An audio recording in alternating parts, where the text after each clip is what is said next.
이사야 38장 오늘 본문에는 히스기야가 병들어 죽게 되었다가 하나님 앞에 기도하여 병이 낫고 15년 더 생명을 연장하게 된 사건과 그 일의 확실함을 하나의 징조로 주신 시간이 그 후진하는 해시계가 10도를 물러나는 사건이 기록되어 있습니다. 기독교 신앙에서 기도를 하여 응답을 받는다는 것은 너무나 기독교인들에게 당연한 진리고 내용이지만 본문에 소개될 때에는 이것이 치열한 역사의 현장에서 한 개인의 사소한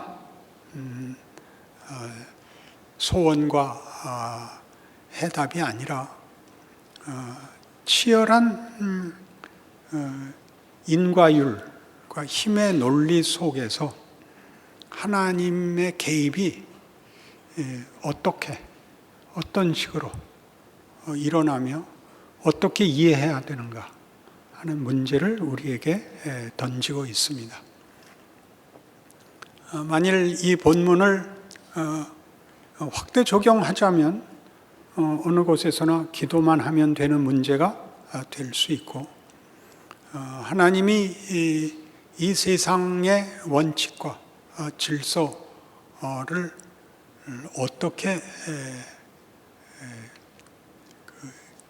우리에게 이해하라고 하며 하나님은 개입하시는지에 관한 상관관계도 우리에게 이해가 있어야 됩니다. 어느 것은 세상 것이고 어느 것은 하나님 것이냐 하는 문제가 대두되지요.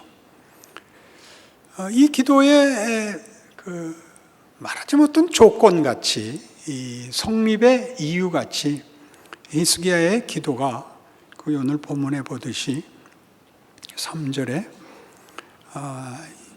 여호와여 구하오니 내가 주 앞에서 진실과 전심으로 행하며 주의 목전에서 선하게 행한 것을 기억하옵소서 하고 심히 통곡하였다가 이 기도의 성립의 중요한 조건인 것으로 드러나고 있습니다. 여기가 어렵습니다. 기도를 응답받을 만한 선행과 자격이 있고 그다음에 간절하고 하는 것들이 쉽게 조건으로 이해될 수 있는 부분입니다. 이 기도에 하나님이 응답하시고 그것이 진실한 약속이라는 것이 또 시간의 후진으로 시간이 이렇게 뒤로 물러나는 것으로 징조가 주어지는지도 우리에게는 좀 선뜻 이해가 가지 않습니다. 빌립이 예수님께 아버지를 보여주옵소서라고 질문을 한 것은 우리 아까 서두에 한 질문과 같이 하나님의 초월성을, 하나님의 권세를 보여주기를 요구하는 것으로 이해됩니다. 왜냐하면 예수님께서 자신이 메시아라고 주장을 하시기 때문입니다. 자신이 메시아인데, 즉 이스라엘에게 약속한 그 구원자인데 그가 하나님이시랍니다. 하나님이 세상이라는 창조 세계에 들어오는 것만으로도 그가 하나님일 수는 없다. 이렇게 빌립의 질문에 배후가 있습니다. 하나님이면 하나님이 세상에 들어오면 세상이 무너지든가 쪼개지든가 해야지, 세상 속에 시간과 공간에 묶이고 사람들의 반대와 무지에 이렇게 그런 대접을, 그런 말하자면 외면할 수 있는 지위로 붙잡힐 수 있느냐 하는 질문이지요. 그러니까 예수님은 거꾸로 대답하시기를 나를 본 자는 아버지를 보았거늘 네가 나를 보고도 아직 모르겠느냐라고 하십니다. 그러니 우리가 생각하는 것 같이 하나님은 크기에 있어서 세상보다 크고 높기에 있어서도 하늘보다 높아서 세상이 그를 담을 수 없다라고 생각하는 것과, 하나님이 나는 세상 속에 들어가 구체적인 모습으로도 나를 보일 수 있다라고 얘기하는 주장이 충돌하고 있는 지점인 셈입니다. 후자로 하나님이 자신을 증명하시고 일하셨다가 예수의 성육신입니다. 그리고 여기에는 우리의 보통 구체적으로 표현되지 않고 구체적으로 질문되지 않은 많은 내용들에 대한 성경의 어떤 도전이 있죠. 하나님을 보면 죽는, 하나님을 아무도 감당할 수 없는 분인 것이 사실이면서 하나님이 그 속에 들어오실 수 있다. 들어오셨다. 임마누엘, 예수의 성육신입니다. 내가 행하는 일을 보라. 예수의 행하는 일은 분명히 초월이 있고 그리고 육신의 한계 속에 있습니다. 그렇죠? 죽은 자를 살리시고 당신도 살아나실 것입니다만 시간과 공간에 묶이시고 오해를 받으시고 적대 행위 속에 있고 굶으시고 피곤하시고, 그 성경의 증언은 하나님의 일하심이 예수 안에서 온전하며 예수로 인하여 구체화되며 하나님의 일하심의 최고의 능력이요 영광이다 라고 선언합니다. 이 뒷부분을 기독교인들은 본성상 종교적 본능에 의해서 늘 분명하지 않습니다. 그러니 11절 다시 보시면 내가 아버지 안에 거하고 아버지께서 내 안에 계심을 믿으라. 하나님이 여기 이렇게 보이는 육체 속에 담길 수 있다는 걸 믿으라. 그렇지 못하겠거든 행하는 그 일로 말미암아 나를 믿으라. 행하는 그 일, 그의 삶, 그의 구체적 인생입니다. 기적을 이루었을 때뿐만 아니고 변화산에서만이 아니고 죽음에서조차. 그리고 이렇게 얘기하죠. 그래서 기도가 성립이 됩니다. 내가 진실로 진실로 너희에게 이르노니 나를 믿는 자는 내가 하는 일을 그도 할 것이요 또한 그보다 큰 일도 하리니 이는 내가 아버지께로 감이라. 너희가 내 이름으로 무엇을 구하든지 내가 행하리니 이는 아버지로 하여금 아들로 말미암아 영광을 받으시게 하려 함이라. 내 이름으로 무엇이든지 내게 구하면 내가 행하리라 라는 기도가 허락이 됩니다. 우리는 자꾸 비인격적인 무슨 기준, 개념, 무슨 원칙 같은 것들로 자꾸 이런 성경이 하고 싶은 얘기들을 걸러내서 성경의 따뜻함과 피와 눈물을 없애고 법칙, 비정한 걸 만들어서 신앙을 얘기하면서 이렇게 점점 얼굴이 굳어지고 이렇게 멋대가리 없어지면 딱 틀린 거예요. 신앙을 얘기하면 녹아들고 편을 들고 울고 웃고 그래야 맞는 거예요. 전부 그런 표현들입니다. 이것이 영광에 관한 얘기라니까요. 예수님이 자신이 오신 길을 구원을 위해서 희생한 길이 아니라 그것이 영광으로 알고 오신 길, 영광으로 기꺼이 사신 길, 그 기쁨이 충만한 길, 아버지의 뜻을 이루는 것이 기쁨이요 우리를 사랑하는 것이 당신의 명예였던 길이라고 성경은 증언하고, 그것이 자기를 보낸 아버지의 하나님 되신 영광이라고 증언을 하는 것입니다. 이 에베소서 1장에 가보시죠.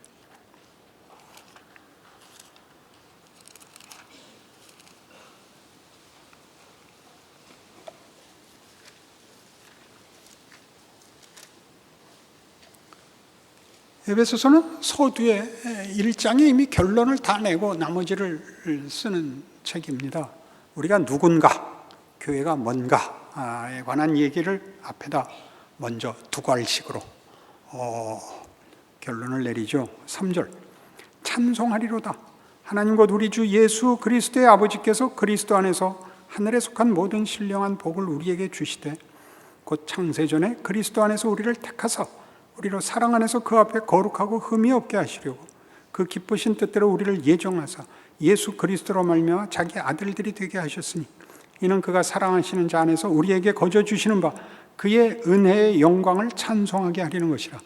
그의 은혜의 영광을 찬송하게 할 것입니다. 우리의 하나님이 어떤 하나님인가가 중요한 기독교 신앙의 핵심된 내용입니다. 그러나 이것은 12절에서는 이는 우리가 그리스도 안에서 전부터 바라던 그의 영광의 찬송이 되게 하려 함이라 와 짝을 이룹니다. 우리가 하나님의 영광의 꽃이 될 것입니다. 하나님이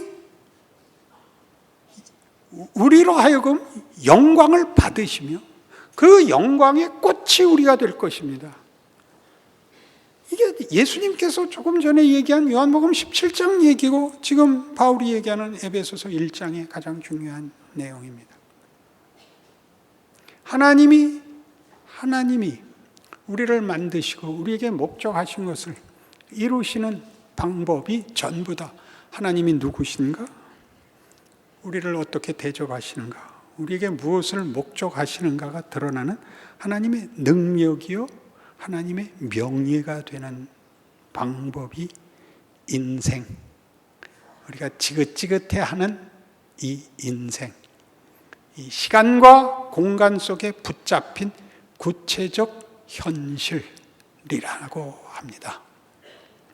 그러니 이 기도가 하나님이 목적하시고 요구하시는 그 창조의 주인공인, 창조세계의 주인공인 하나님의 형상으로 지음받는 자기의 자녀들을 사랑과 거룩으로 목적하사 어떻게 능력을 베푸시고 어떻게 영광을 받으시는지에 관한 내용들이 되지요.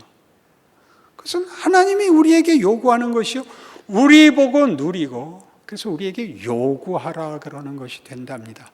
그것이 기도입니다. 그 기도는 이런 지위, 이런 관계가 아니면 기도를 할 수가 없고 답하실 리도 없습니다. 기도가 뭔지를 아시겠습니까? 기도를 하는 것 자체가 명예이고 특권이라는 것을, 답을 듣는 건 다음 문제입니다. 답을 안 하실 리 없습니다. 그 아들을 십자가에 매단 사랑이니까. 우리가 예수를 믿고 가장 많이 소원하는 것은 어서 썩어질 이 몸에서 실수투성이고 늘 후회하는 삶에서 벗어나 빨리 자유, 빨리 승리로 가고 싶은 것입니다. 그래서 어서 죽을 기도를 하죠. 그리고 살아있는 동안은 아직 살아있어서 생긴 일이니 이제 죽으면 다 더 이상은 안 구할 테니까 살아있는 동안 일어난 일은 어떻게 좀 해주십시오. 이게 다시는 와서 이런 기도 안 할 테니까 이 문제만 한번 봐주십시오. 기도가 이런 지위, 이런 조건에서 나오거든요. 죄송하게 짝이 없는 기도입니다만 그저 하나님 한번 봐주시면 다음엔 안 그러겠습니다. 그러니 사실 따져보면 하나님이 저를 일찍 안 불러서 이 기도도 나오게 된 거니까 그러니까 빨리 불러주십시오. 이렇게밖에는 못 가는, 우리의 넘어지고 울고 불고가 뭘 만들고 있는지, 그게 어떤 하나님의 지혜요 능력이요 영광이요 승리라는 건지 기적이라는 건지 담아낼 줄을 모르는 거죠. 구체적으로 내 인생의 가치를 예수께서 요한복음 14장 얘기죠. 너희가 나를 믿으면 내가 한 일을 너희도 할 것이요 더 큰 일도 할 것이다. 놀랍죠? 왜요? 구체적 인생이 우리에게 주어져 있으니까 얼마든지 담아낼 수 있죠. 여러분이 겪는 모든 경우에 담을 수 있죠. 눈물로도 담을 수 있고 원망으로도 담을 수 있습니다. 뭐가 겁이 납니까? 기도할 수 있는데. 그렇죠?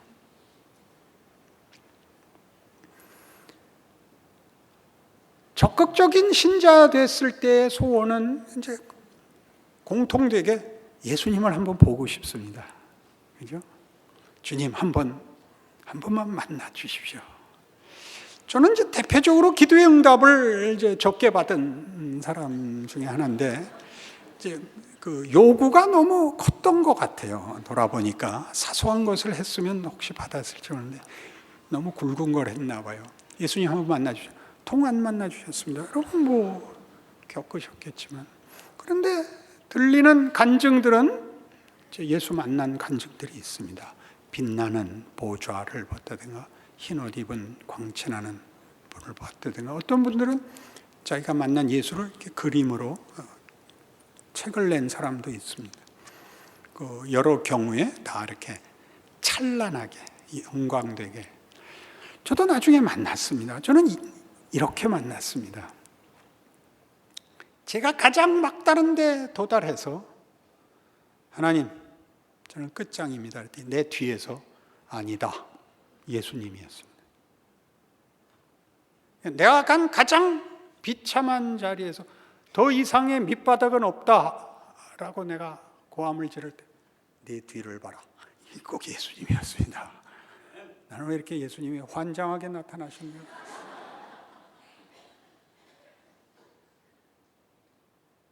내가 가장 어려운 경우에 걸려서 이건 말이 안 됩니다. 그 내가 걸어온 길 아니냐, 이렇게 얘기하셨습니다. 네가 궤도에서 이탈한 거 아니다. 네가 내 범위에서 나가 있지 않다. 내가 다 그거 다 끌어안았다. 너희 다 내 가슴에, 내 팔 안에 있다. 걱정 마라. 이렇게 만나 주셨습니다. 그렇죠? 생각해 보니까 너희가 나한테 기도 못할 것은 없다. 내 이름으로. 나는 예수님보다는 덜 갔습니다. 그렇게 얘기했어요. 예수님이 더 가셨으니까. 거기까지 다 끌어안으셨죠. 그게 오늘의 기도의 지위, 기도의 뭐라 그래야 될까요? 히스기야의 기도는 뭘까요? 기도, 하나님의 능력, 하나님의 영광, 우리의 지위를 대변하고 있습니다. 그래서 이 에베소서 1장은 이리로 우리를 끌고 갑니다. 17절, 우리 주 예수 그리스도의 하나님 영광의 아버지께서 지혜와 계시의 영을 너희에게 주사 하나님을 알게 하시고 너희의 마음의 눈을 밝히사 그의 부르심의 소망이 무엇이며 성도 안에서 그 기업의 영광의 풍성함이 무엇이며 그의 힘의 위력으로 역사하심을 따라 믿는 우리에게 베푸신 능력의 지극히 크심이 어떠한 것을 너희로 알게 하시기를 구하노라. 영광, 능력, 이런 단어가 나와요. 얼마나 큰 단어예요. 영광, 능력.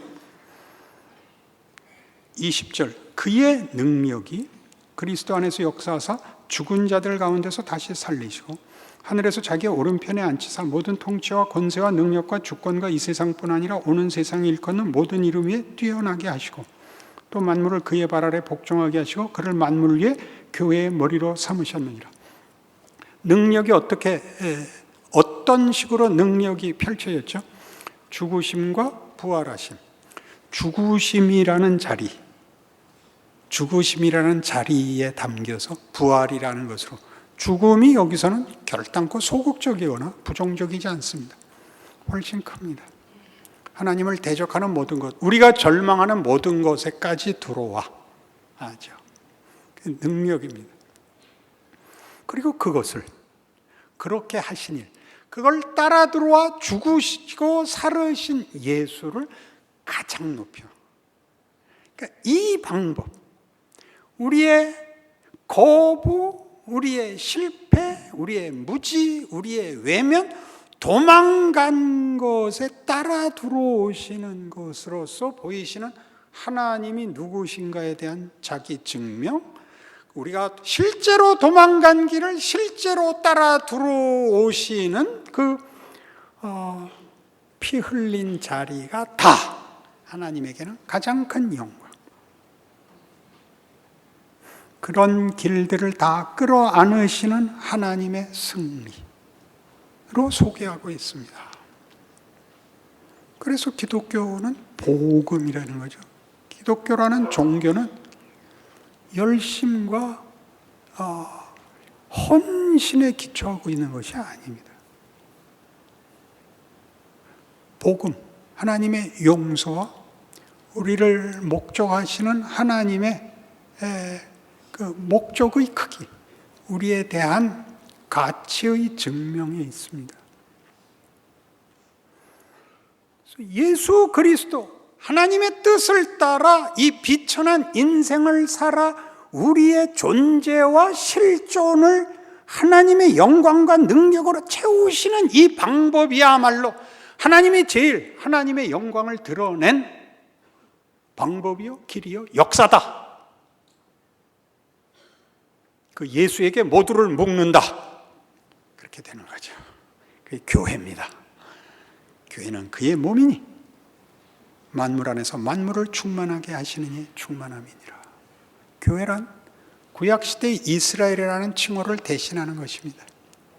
하나님의 백성이라는 것이 한 민족적으로 배타적으로 구별되어 선택됐던 시절에는 이스라엘이라는 이름은 한 민족이기보다 하나님의 백성이라는 칭호였습니다.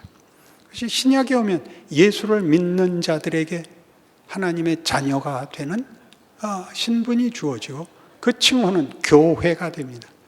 조직, 공동체 말고 예수를 믿는 모두들, 각각들, 개인들, 하나님의 자녀가 되는 모든 자가 신약 성경에서는 교회입니다.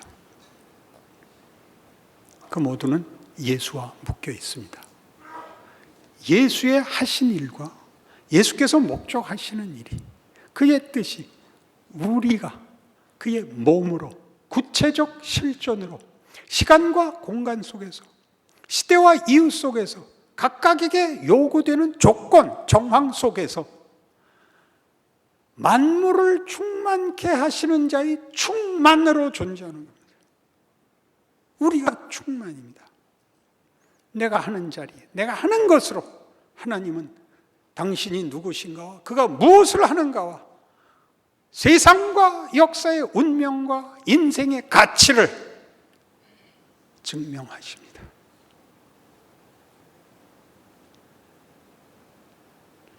결국 잘해야 되는 문제지만 잘하는 과정이 다 영광되고 능력에 붙잡힌 과정이라고 합니다. 역사의 가장 큰 위기와 공포 앞에서 히스기야는 기도하게 됩니다. 너 죽는다! 역사와 국가, 거기에만 붙잡혀 있지 않고 한 개인의 운명이 걸린, 생명이 걸린 일, 아무도 어떻게 할 수 없는 자리에서 기도할 수 있습니다. 왜요? 히스기야의 내가 주 앞에서 전심으로 행한 것을 기억하옵소서는 뭘까요? 나 하나님 압니다. 하나님, 나 하나님 압니다. 내 기도 들어주시옵소서. 오냐? 왜 히스기야가 뒤로 물러갈까요?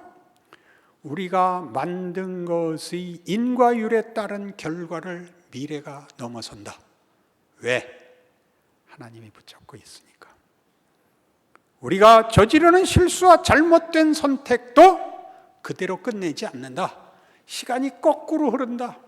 미래가 과거를 회복시킨다. 과거는 회복할 수 없잖아요. 일어난 일을 어떻게 바꾸겠어요? 후회를 할 수도 있고 왜곡을 할 수도 있지만 사실을 바꿀 수 없잖아요. 결과를 바꿀 수 없는데 하나님 하시겠다. 기도하면 된다. 그게 무슨 말이죠? 믿으면 된다가 무언지를 아셔야 됩니다. 여러분의 과거를 회복하십니다.